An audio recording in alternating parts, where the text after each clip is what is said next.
All right, hello again. This is Jeff Scott, and I've been talking to you about secure coding. I'm now going to go into the Microsoft Security Development Lifecycle, also known as the Microsoft SDL. The main URL for this, as you can see, it's under microsoft.com/SDL. I wouldn't call it the most application-friendly URL I've ever seen. But when you go out here, this is where everything is. This is the security development lifecycle right here, which we're going to start talking about. Here are the different tools that Microsoft makes available for you right there. They have an attack surface analyzer, a threat modeling tool, a basic fuzzing tool, and a regular expression fuzzing tool. We'll talk about those as time goes on. But again, you can see here, this is the Microsoft Security Development Lifecycle, which is what we're going to be talking about in this particular set of slides. So,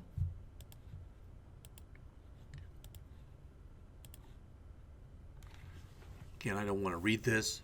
It's something that's been around the security development lifecycle a little over 10 years. The impetus behind the security development lifecycle was the trustworthy computing document from Bill Gates in 2002, where he basically told his people, we're not secure enough, we have to start getting more secure, we're going to be more secure.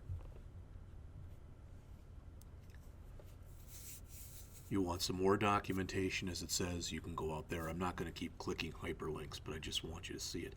Microsoft really prides themselves on this being a holistic and practical approach.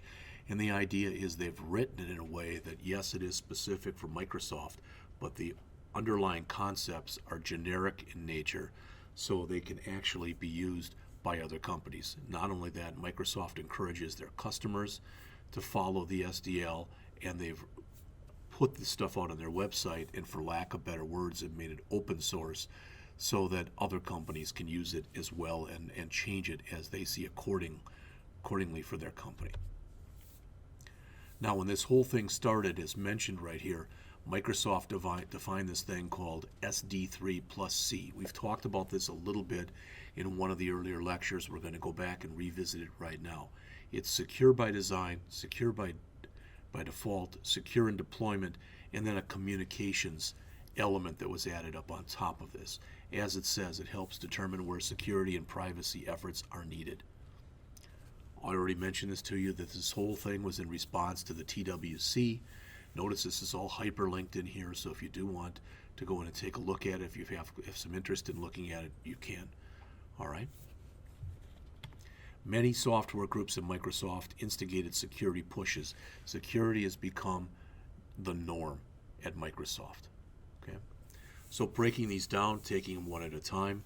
First, we've got secure by design. Notice secure architecture, design, and structure.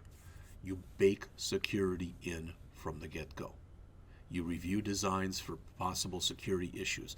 You threat model at the beginning of the project. You threat model throughout the project, including right before you're ready to release the project. As mentioned here, the models are created, mitigation strategies you come up with, all right, as best as you possibly can. Ideally, what you want to do is eliminate your vulnerabilities. As it says here, no known security vulnerability that would present a significant risk to an anticipated use of the software can remain in the code after review. And what that means is if you have to slip a date to make sure that that happens, that's what you're supposed to do. This involves both manual code reviews and using automated testing tools to eliminate as many vulnerabilities as you possibly can. All right. Less secure legacy protocols are deprecated when possible, and so the idea is if you've got old code that's out there, you can oftentimes, when you go and add new code, you can introduce bugs where you have to go back and regression test because you've introduced bugs into your old code with a new code you put in. So ideally, over time, that old code, that old legacy code that could potentially break down will be replaced with code that was created securely from the get-go. All right. So that was secure by design. We get into secure by default. It includes things such as least privilege. So in other words, the user only gets the privileges they need. If they need an elevation of privilege, they may have to go to an administrator, temporarily get the elevation of privilege, and then get downgraded to whatever their original privilege was. Defense in depth, we've talked about this a little bit. You're going to hear about it again and again. It's a military term, or from the military.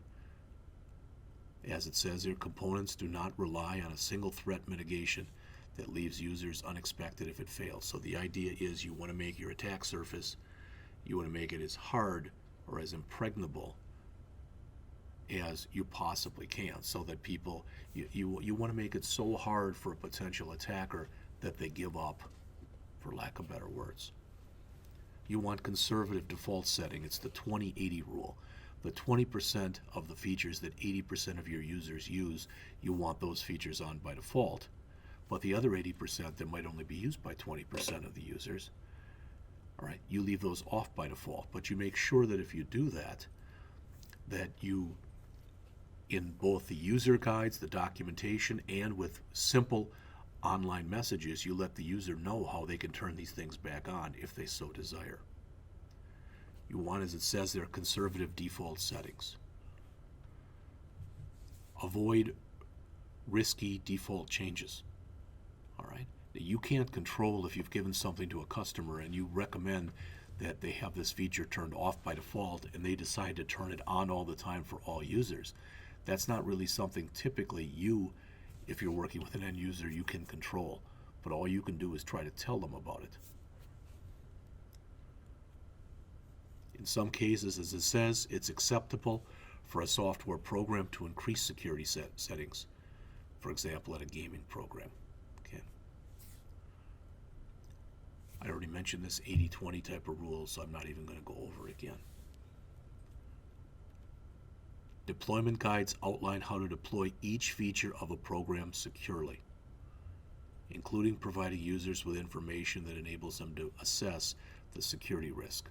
In the end, it's going to be up to your end user as to whether or not he, she, or they want to turn on different security settings. So,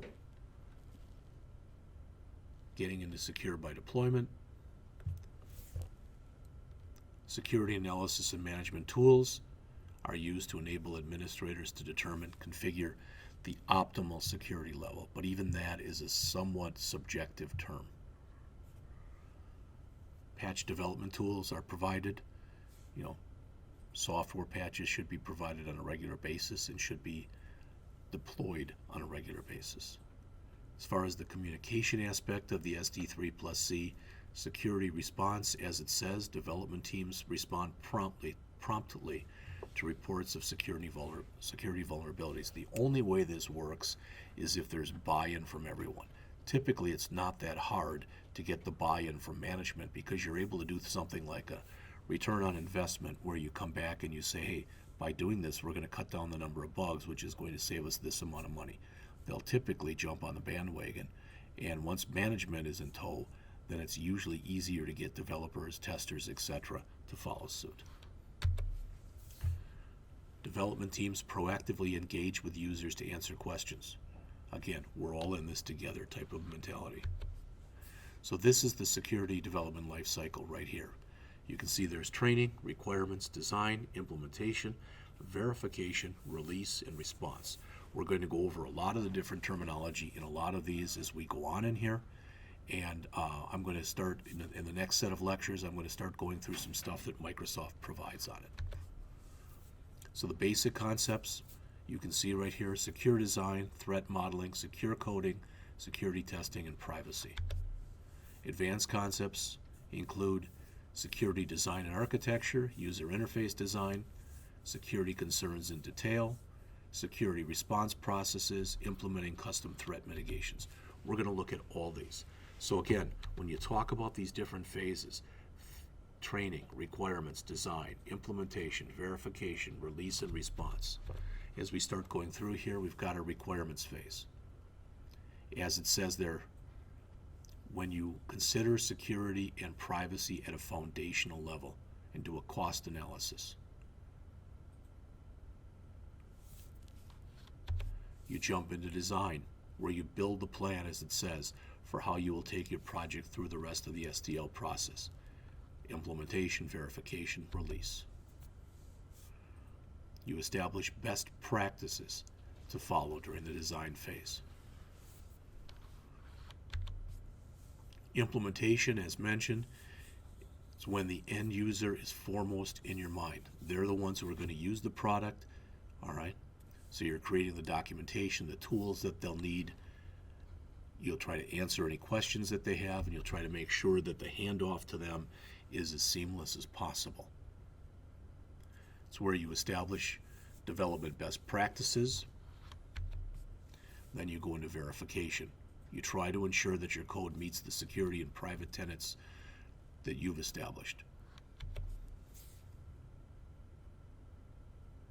How? Through security and privacy testing and a security push where you've got everyone in a team-wide basis focusing on threat modeling, code review, testing, documentation, and editing as necessary.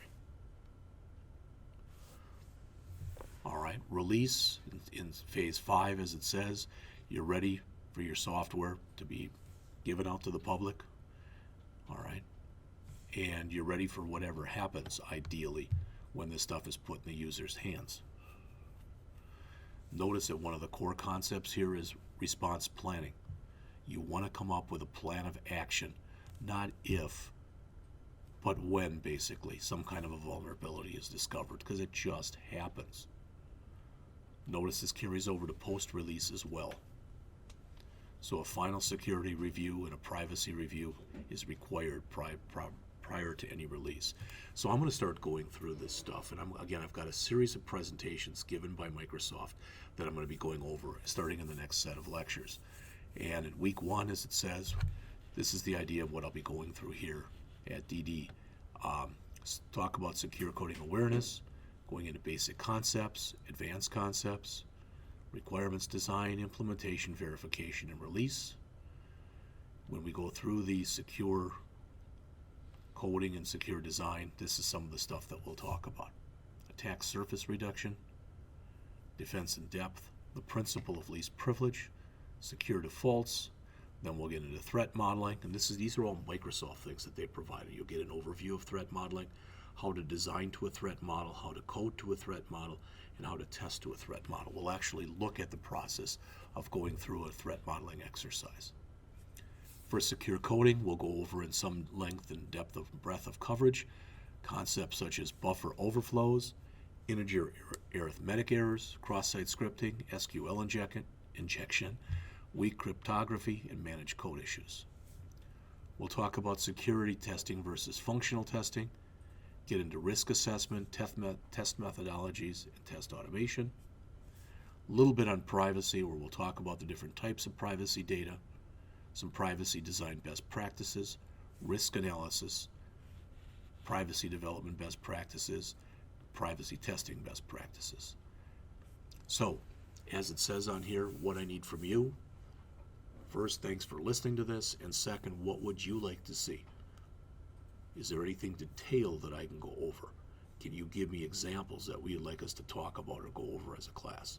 As it says, I consider any feedback along the way to be appreciated, all criticism to be constructive. Those are my email addresses, so feel free to contact me as needed. Thank you.